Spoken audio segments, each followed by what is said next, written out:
Hello readers, this is Mrs. Porter, coming to you once again from an undisclosed location here in Caroline County with another one of my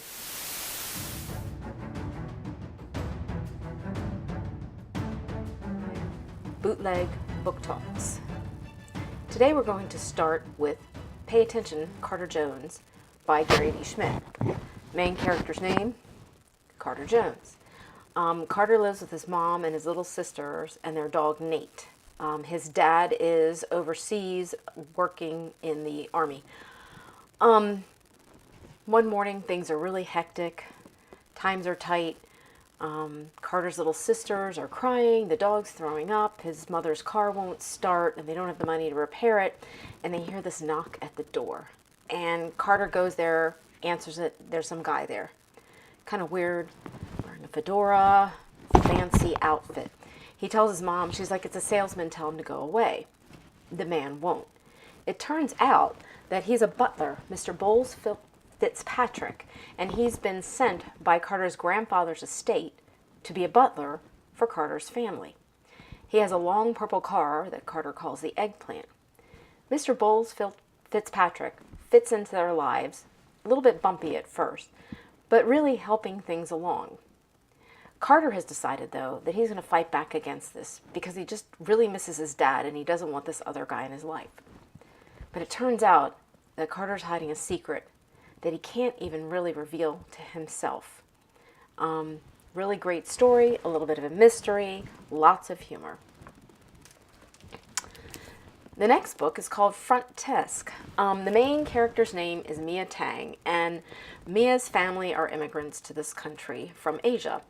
And her parents get a job managing the Cala Vista Hotel. Mia actually helps them by working at the front desk. She's really not supposed to, but her parents don't speak English as well as she does, and it's helpful to have Mia running the front desk when she's not at school. The main problem in their lives is the owner of the hotel, Mr. Yao. Not a nice guy. And most of the people who live in the hotel don't really like him that much either. The problem for Mia is that Mr. Yao's son, Jason, is in her class at school. He's very, very wealthy, as opposed to Mia, who doesn't have a whole lot. There's a lot of back and forth. We learn a lot about how we judge people sometimes, like books, by their cover, and there's really a lot more to find out once you open up and find out what's inside. The next book, I'm Ock, and I'm hoping I'm pronouncing that correctly. The main character's name is Ock. He says it's pronounced like pork, but you take out the P, orc, and then you take out the R, Ock. He lives with his mom. His dad has just passed away from a construction accident, and he and his mom are trying to get by without his dad's income. His mom believes that Ock's most important job is going to school. She works 2 or 3 jobs to support them. Ock, however, thinks that he should do more to help, and he comes up with all these get-rich-quick schemes, some of which are kind of funny. You'll read about in the book. One involves braiding hair. He has some crazy friends, and when his mom starts dating the deacon at their church, Ock becomes very upset and devises a plan to get them out of that situation, even though his mother doesn't want to get out of it. Really great story. The next book, In Your Shoes, has 2 main characters, Miles and Amy. Miles lives in a small town. He works at their family's bowling alley when he's not at school, and he's a very good bowler. He's always trying to hustle people for money because he wants to save up for this fabulous birthday present for his grandfather to take him to the National Bowling Hall of Fame. Amy has just moved to the area and is living with her uncle while her dad goes to mortuary school to learn to help his brother, her uncle, in their business. They meet on Amy's first day at their new school, where Miles and his friend are walking to school, and he kicks off his shoe, it flies through the air and smacks Amy right in the middle of the head, which is a great way to start middle school, with a huge lump on the middle of your forehead, in addition to being the new kid. They form a friendship. They each have sort of different things to contribute, and it's a fun story about life in a small town. The last book I'm going to talk about is called Insignificant Events in the Life of a Cactus, and the main character's name is Avon Green.